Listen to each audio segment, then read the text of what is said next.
Welcome back everyone to 3D Cartoon Review, where legends rise again through storytelling. At the end of the previous episode, after witnessing the lives of the people in Yongzhou, Qin Mu proposed something bold to the young Grandmaster, that the sacred cult should follow the path of the Kaling national preceptor and open its own schools for children and scholars. The old master laughed heartily, eyes sparkling with both pride and mischief. That, he said, is the responsibility of the next generation, little saint. That will be your duty. Qin Mu froze for a moment. Then why, he asked curiously, didn't the previous cult master do so 40 years ago? The old man's smile vanished, replaced by a cold, direct truth. Because that cult master was a fool for beauty bewitched by a woman. Qin Mu blinked in disbelief. He knew at once who that woman must have been, Granny Sai, his granny. So she had once been the cult master's wife? His mind spun in confusion. Not long after, the two entered the governor's mansion, now overflowing with the upper ranks of the heavenly devil cult path lords, elders, and heavenly kings. When Qin Mu and the Grandmaster stepped in, everyone rose in reverence. Suddenly, a melodious and enchanting voice echoed from outside the hall. Has my little Mu and the Grandmaster arrived yet? Just the sound of that voice made the blood in everyone's veins stir. A few of the elders flushed red, hearts racing. The Grandmaster's tone snapped like thunder. Tu Yu, show some dignity. He flew out through the door and shouted, "Who allowed you to reveal your true form? Do you want the boy you raised to be trapped in heart demons? Get in here." A moment later, Granny Sai entered, this time as an old woman, wrinkled but smiling, her mischief hidden behind years of experience.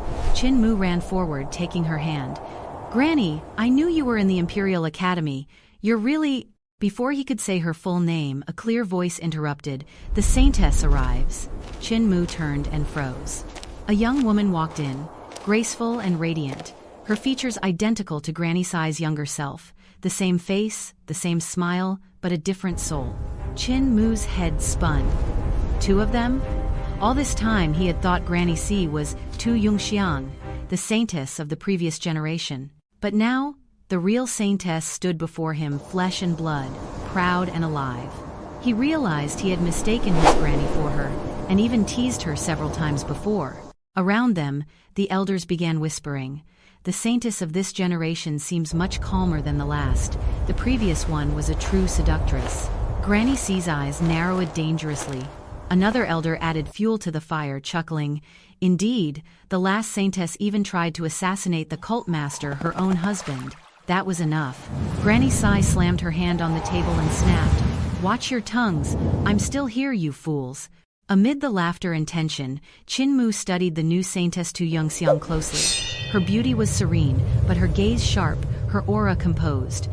He quickly realized she was the one who had defeated the monk Buddha Sun, the same woman who had approached him earlier to test his abilities. Seeing his glance, Granny Sai leaned over and whispered into his ear, "The Grandmaster once said if he had met Yongxiang earlier, he would have chosen her instead of you." Qin Mu's heart jolted. He met Tu Yongxiang's eyes, calm, bright, but filled with silent defiance. It was clear now. The two had been locked in an invisible competition all along. She had sought to prove herself, but Qin Mu's performance during the Imperial Academy examinations had overshadowed her completely, earning him the Grandmaster's favor. Their rivalry, though unspoken, was sharper than any blade. At that moment, the Grandmaster's voice broke the tension. "Has Heavenly King Han not arrived yet?" When told that he had not, the old master frowned deeply.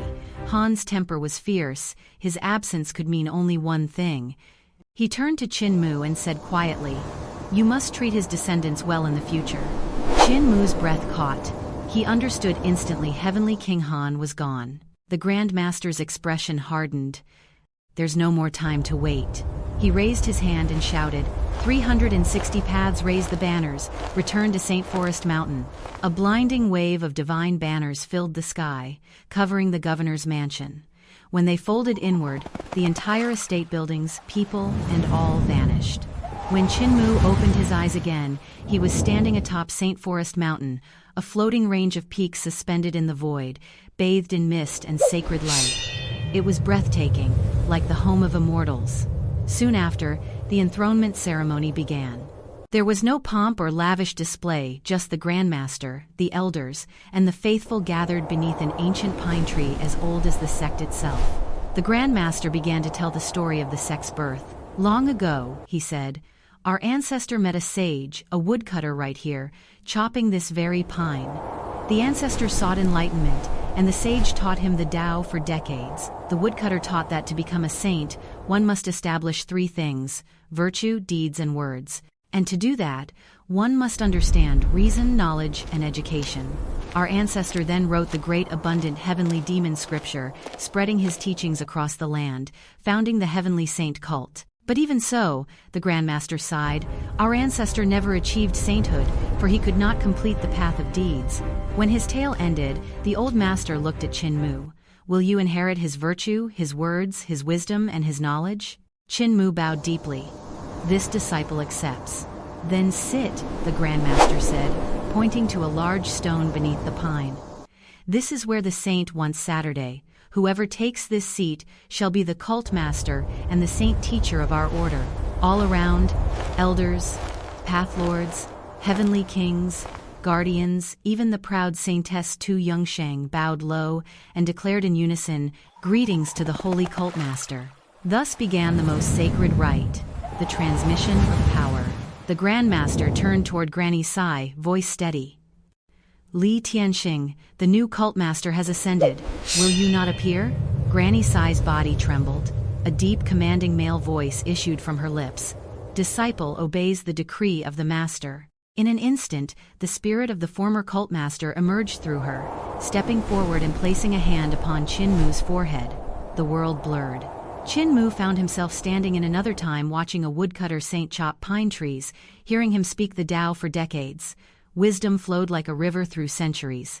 When he awoke, he was drenched in light and awe. He understood now. The great abundant heavenly demon scripture held no single unified technique. This so-called inheritance was not a power, but a memory the saint's teachings left for each successor to interpret anew. 360 cult masters, Qin Mu realized, and 360 unique ways of cultivation. His first thought, what a scam. But then he smiled. His second thought was different. This is true inheritance. And that concludes episode 56 of Tales of Herding Gods. See you again in the next story, only on 3D Cartoon Review.